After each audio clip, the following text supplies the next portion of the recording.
परंतु माँ की आज्ञा के कारण ही उनकी युद्ध में प्रवृत्ति हुई थी।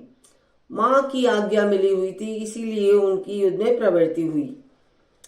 तात्पर्य यह है कि दुर्योधन आदि जो राज्य को लेकर ही युयुत्सु थे, पर पांडव धर्म को लेकर युयुत्सु बने, मतलब जिज्ञासु हो गए। धृतराष्ट्र के प्रश्न में दो बातें गौर करने की हैं। क्या वे कुरुक्षेत्र को धर्म भूमि कहते थे? कौन? धृतराष्ट्र। क्योंकि उन्हें देवताओं ने यज्ञ किया था, क्योंकि जहां पे युद्ध हो रहा था वहां पे क्या हुआ था? देवताओं ने यज्ञ करे थे। राजा कुरु ने भी तप किया था।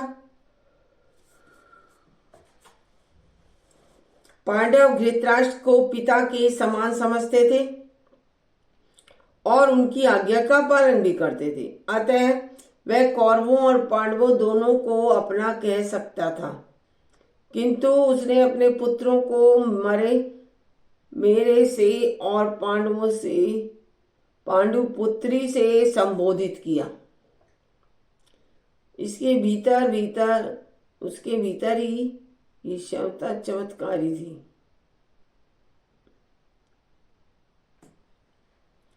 इस द्वेष भाव के कारण ही धृतराष्ट्र को अपने कुल के संहार का दुख भोगना पड़ा था। धृतराष्ट्र के मन में बहुत ही द्वेष था अपने परिवार के प्रति, पांडवों के प्रति। अब आगे दूसरा, संजय बोल रहे हैं क्या? उस समय वज्रव्यूह से खड़ी हुई पांडव सेना को देखकर और द्रोणाचार्य के पास जाकर राजा दुर्योधन वचन बोला। राजा दुर्योधन यह वचन बोला। क्या बोला?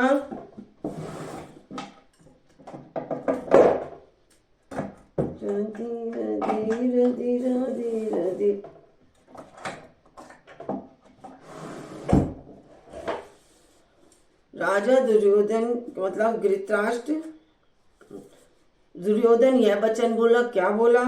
संजय ने पांडवों की सेना को वज्रव्यूह से खड़ी सेना कहा है, क्योंकि उसमें एका है। उसके साथ भगवान श्री कृष्ण थे। जिसके पक्ष में धर्म और भगवान होते हैं उसका दूसरों पर बड़ा असर पड़ता है। भगवान उसी का साथ देते हैं जो भगवान को समझते हैं, पूछते हैं, भगवान का नाम लेते हैं। इसलिए संख्या में कम होने पर भी पांडवों की सेना का तेज था, मतलब उन्हें बिल्कुल भी उनके शिकन नहीं थी माथे में, बहुत खुश थे। बस उन्हें अपने परिवार की चिंता थी, जिसका दूसरों पर असर पड़ा था। सेना का तेज था और जिसका दूसरों पर असर भी पड़ा था। अब क्या कह रहे हैं? दुर्योधन द्रोणाचार्य के पास क्यों गया? वो कह रहे हैं कि दुर्योधन द्रोणाचार्य के पास क्यों गया? उसकी सेना के सेनापति तो भीष्म पितामह थे, क्योंकि भीष्म पितामह से कौटुंबिक स्नेह था। भीष्म पितामह से तो वो कुटुंब के हिसाब से स्नेह करते थे और उनका मनाना आसान था। भीष्म पितामह को मनाना आसान था, परंतु द्रोणाचार्य का उसके प्रति गुरु का स्नेह ही था और अर्जुन उनका सबसे ज्यादा प्रिय शिष्य था। अतः उन्हें संभालने की आवश्यकता उसे पहले महसूस हुई। संभालने की आवश्यकता उन्हें पहले महसूस हुई। अब क्या है आगे? हे आचार्य, बोल रहे हैं आपके बुद्धिमान दुर्योधन बोल रहे हैं द्रोणाचार्य जी से। हे आचार्य, आपके बुद्धिमान शिष्य द्रुपद पुत्र धृष्टद्युम्न के द्वारा व्यूह रचना से खड़ी की हुई पांडवों की इस बड़ी भारी सेना को देखिए। दुर्योधन व्यूह रचना से खड़ी थी। दुर्योधन द्रोणाचार्य को उकसाते हुए उन्हें द्रुपद के पुत्र धृष्टद्युम्न की याद दिलाते हैं, उन्हें याद दिलाते हैं और द्रोणाचार्य जी को मारने के उद्देश्य से ही राजा द्रुपद ने याज और उपयाज नामक ब्राह्मणों से क्या किया था? यज्ञ करवाया था, जिससे धृष्टद्युम्न पैदा हुए। यह आपका शिष्य इतना बुद्धिमान है कि इसने आपको मारने के लिए आपसे ही अस्त्र शस्त्र की विद्या सीखी। आपको मारना था और आपसे ही ये विद्या सीखी है। यह अब आपके सामने सेनापति रूप से खड़ा है। अब बैर निकालने का अच्छा अवसर भी है। वो बैर निकाल रहे हैं आपसे, तो सबसे मिलकर, तो वो उसके लिए अच्छा अवसर भी है। अब आगे क्या बोल रहे हैं? यहाँ पांडवों की सेना में बड़े बड़े शूरवीर हैं, जिनके बहुत बड़े बड़े धनुष हैं तथा जो युद्ध में भीम और अर्जुन के समान हैं। सारे के सारे युयुधान, उनमें युयुधान, सात्ययी यानी राजा विराट और महारथी द्रुपद भी हैं। महारथी द्रुपद भी हैं, जिन्हें महारथी कहा जाता। गृष्ट केतु और चेकितान और पराक्रमी काशीराज भी हैं, पुरुजीत और कुंती भोज, ये दोनों भाई भी हैं, तथा मनुष्यों में श्रेष्ठ शैव्य भी हैं, पराक्रमी युधामन्यु और पराक्रमी उत्तमौजा भी है, सुभद्रा पुत्र अभिमन्यु और कौन? द्रौपदी के 5 पुत्र भी हैं। द्रौपदी के 5 पुत्र भी हैं, अभिमन्यु भी है, और सारे जो भी पांडवों के हैं वो सभी हैं।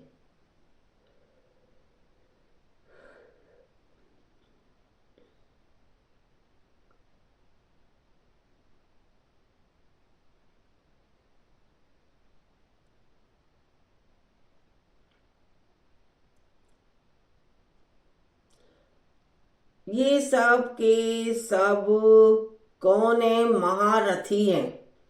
युद्ध में, लड़ाई में, सब में विजय प्राप्त करने वाले हैं। द्रोणाचार्य के मन में वैर भाव पैदा करने के लिए दुर्योधन महारथियों में सबसे पहले अर्जुन के शिष्य युयुधान का नाम लेता है। मानो वह ये कह रहा हो, इस अर्जुन को तो देखिए, इसने आपसे अस्त्र शस्त्र चलाना सीखा है, आपका इसके ऊपर इतना स्नेह भी है, आपका इसमें इनके प्रति स्नेह भी है, फिर भी वह कृतघ्न होकर आपके विपक्ष में अपने शिष्य युयुधान के साथ खड़े हैं, आपके साथ नहीं। युयुधान महाभारत के युद्ध में ना द्रोणाचार्य के कुछ ना बोलने पर उसके श्लोक, युद्ध में ना मरकर यादवों के आपसी युद्ध में मारे गए थे। युयुधान महाभारत के युद्ध में नहीं, बल्कि द्रोण मरकर यादवों के आपसी युद्ध में मारे गए थे।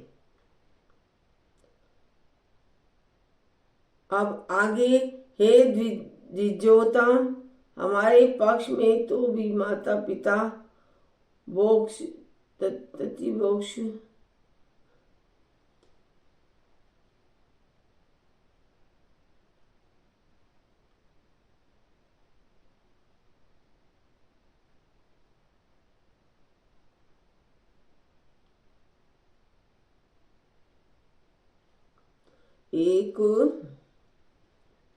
एक आप अब क्या कह रहे हैं? हे द्विजा, हमारे पक्ष में भी जो मनुष्य जो मुख्य है उन पर भी आप ध्यान दीजिए। आपको याद दिलाने के लिए मेरी सेना के नायक हैं, उनको मैं कहता हूँ क्या? आप द्रोणाचार्य और पितामह भीष्म तथा कर्ण, संग्राम विजय कृपाचार्य तथा वैसे ही अश्वत्थामा, विकर्ण और सोमदत्त का पुत्र मुरिश्रवा, इनके अतिरिक्त बहुत से शूरवीर हैं। पिताजी, मेरे ऊपर गरम ठंडा। अश्वत्थामा, विकर्ण, सोमदत्त का पुत्र और पितामह भीष्म और कर्ण और संग्राम विजय कृपाचार्य तथा वैसे ही अश्वत्थामा, विकर्ण और सोमदत्त का पुत्र मुरिश्रवा भी है। इसके अतिरिक्त बहुत से शूरवीर जिन्होंने मेरे लिए अपने जीने की इच्छा का भी त्याग कर दिया है और जो अनेक प्रकार के अस्त्र शस्त्रों को चलाने वाले हैं, सब युद्ध कला भी अत्यंत चतुर है। कहीं छोटा खानो तो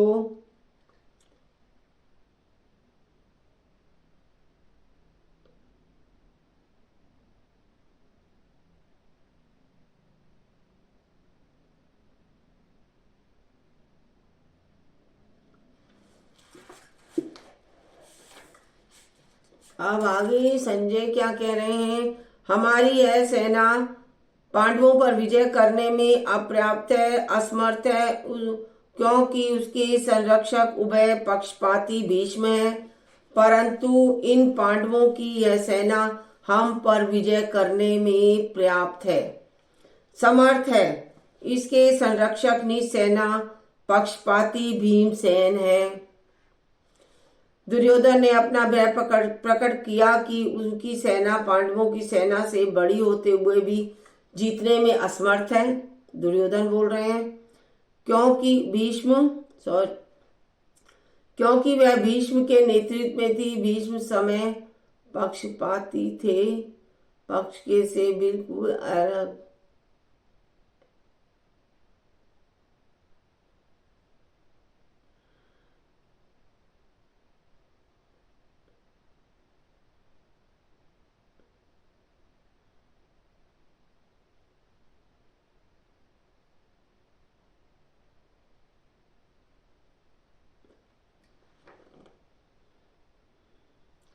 राधे राधे राधे राधे। थोड़ा सा मुझे जरा देखना पड़ा था, इसीलिए जरा 2 मिनट में रुक गई। 2 मिनट भी नहीं, कमी।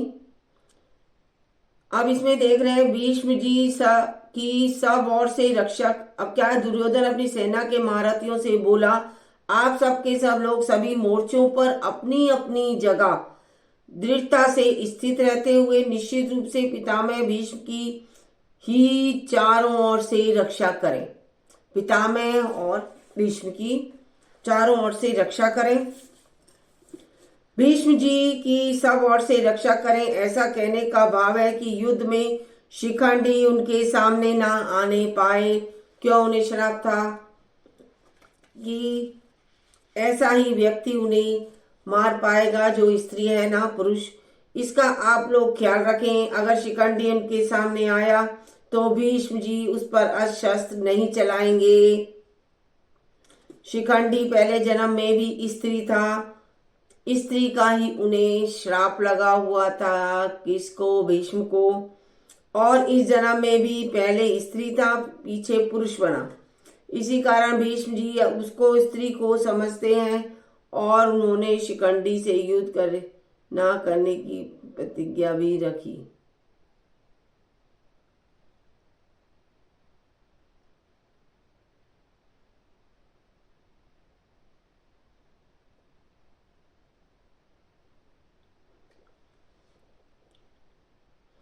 शस्त्र नहीं चलाएंगे। शिखंडी पहले जन्म में थे, सब सारी। इसी कारण भीष्म जी उसको स्त्री ही समझते हैं और उन्होंने शिखंडी से युद्ध ना करने की प्रतिज्ञा भी कर रखी है। क्योंकि उन्होंने कहा स्त्री पे वो हाथ नहीं उठाएंगे। उस दुर्योधन के हृदय में हर्ष उत्पन्न करते हुए कौरवों में वृद्ध प्रभावशाली भी पितामह भीष्म ने सिंह के समान गरज कर जोर से शंख बजाया। भीष्म जी ने त्याग का बड़ा प्रभाव था। वे कनक कामिनी के त्यागी थे, अर्थात उन्होंने न राज्य स्वीकारा न ही विवाह किया।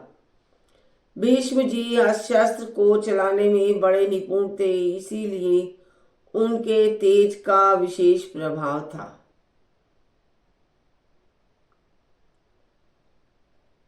उसके बाद शंख और गौरी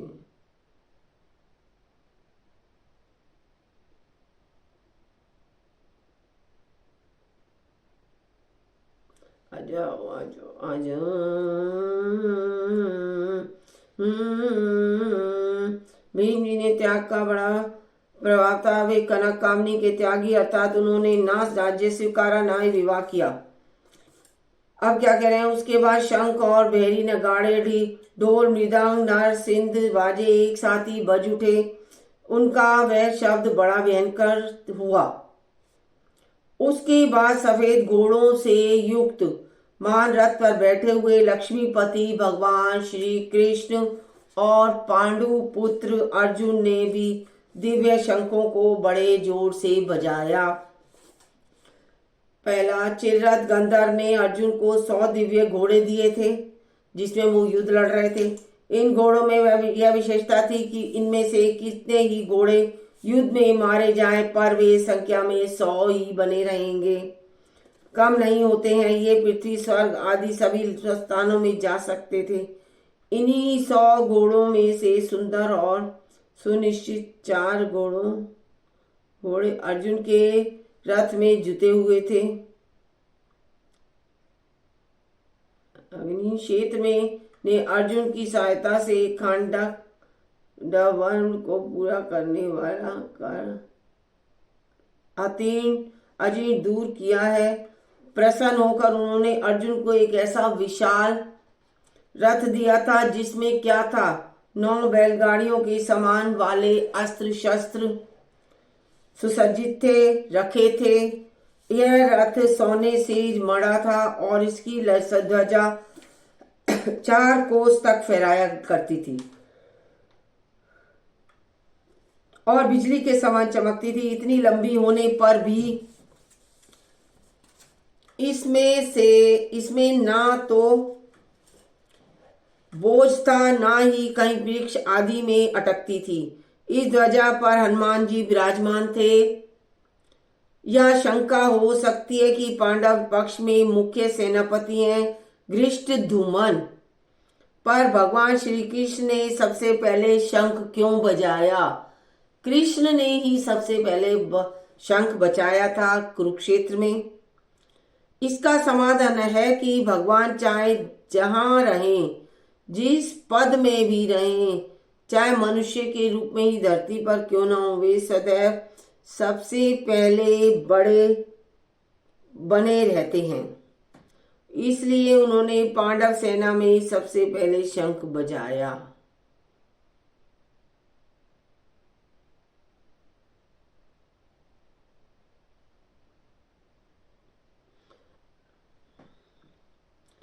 पांडव सेना सबसे पहले, हाँ, जो स्वयं छोटा है वहीं ऊंचे स्थान पर नियुक्त होने से बड़ा माना जाता है। छोटा है पर ऊंचे स्थान पर नियुक्त होने से बड़ा माना जाता है। अतः जो ऊंचे पद पर आसीन होने के कारण अपने को बड़ा मानता है, यह वास्तव में छोटा ही होता है। पर जो बड़ा होता है वह जहां भी रहता है, उसके कारण वह स्थान बड़ा हो जाता है। जहां पर भी वो रहेगा वो स्थान ही बड़ा हो जाएगा। अब जैसे जब भगवान सारथी बने तो उनके कारण वह सारथी पद ऊंचा हो गया।